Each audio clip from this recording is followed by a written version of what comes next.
try again. This one is our f of s. So now our f of s, let me do this one, s plus 1 cube and times s plus 2. So then we see how to decompose this one appropriately.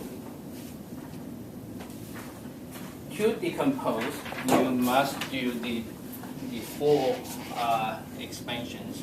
So now we have s, so we have s, and then we have s plus 1, and to the third power, so you need to do this, s plus 1 to the second power, and s plus 1 to the third power, and then s plus 2. So individually, we're looking for the coefficients. A, and then we call it B1, and B2, this is B3, and this is called C. Okay. And so again, for this case, we can, starting from our intuitions, do the scratch, see what happens. So for A, to calculate A, likely we can multiply the both sides by s. So s multiply on the whole equations. We see what happens. So that one, basically, this is the first step. So basically that becomes is s plus 1 cube, s plus 2 equal to A times s, and B1 s plus 1 plus B2 s plus 1 squared plus B3 s plus 1 3 plus C s plus 2. Good. Okay. So that is the first step. The second step, from here you can see, to determine A, we want this term be vanished. Have this term be vanished, then simply set s equal to 0, right? So that will leave A alone on the right hand side. So that means we set s equal to 0.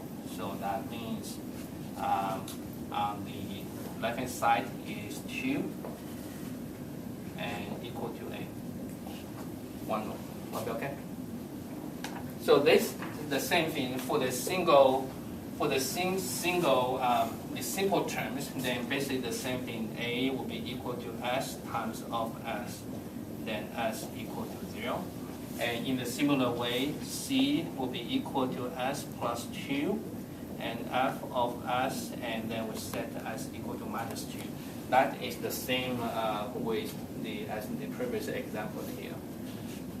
And now we determine B1, B2, B3.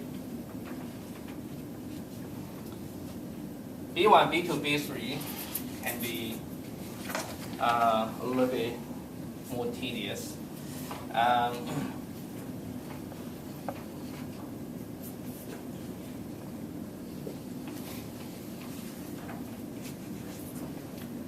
If no problem, I'm going to erase this one to leave a space. To determine B1, B2, and B3, then we do it together. The same thing, we want to multiply and to leave, hopefully, B1, B2, B3 individually alone on the left-hand side. And to do this, we see how can we do it. And the typical way, probably you can try, give a try a couple times. Eventually, you can quickly reach the rule these days. You simply multiply s plus 1 to the cube to the both sides. Okay, so that is step 1. So that means in this way, this will be equal to s plus 2. And here I show you the intuitive way, and then later I'm going to summarize in the equations. So this one will be equal to as and s plus 1 cube, okay, and plus b1, s plus 1 squared, b2, s plus 1 and plus b3, plus c, s plus 2, s plus 3, s plus 1.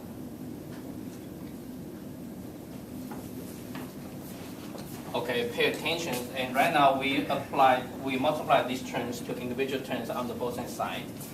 And right now you can see, right now we want to determine, say, for example, B3. Then to determine B3, that's very easy. We simply set the Bose side as equal to -1. Then we will leave B3 alone. Right? That is very straightforward. So therefore, B3 will be equal to, again, you observe this. If you want to keep B3 alone on the right-hand side, and by vanishing the remaining 4 terms, you simply set S equal to -1, right? So that's simple. So that is, you simply set S equal to -1 on what? On S plus 1 cube multiplied with f of S. And this is our f of S. Are we good? So this one multiplied with, this is our f of S. And for this case, that will be equal to B3 equal to -1. You good? Okay, and now we have B3, and then we want to determine B2. How to determine B2?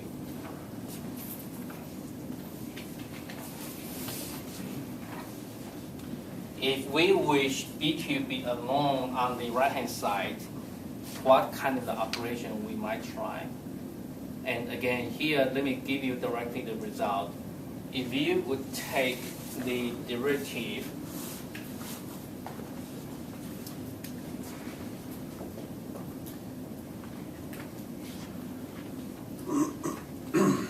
based upon this, we utilize this form. If we take the derivative respect to S on the Bose side, what happens? You see, again, based upon this, if I would take the derivative respect to S, B3 will be gone. And we see what happens. Let me write it up. So here, I take the derivative.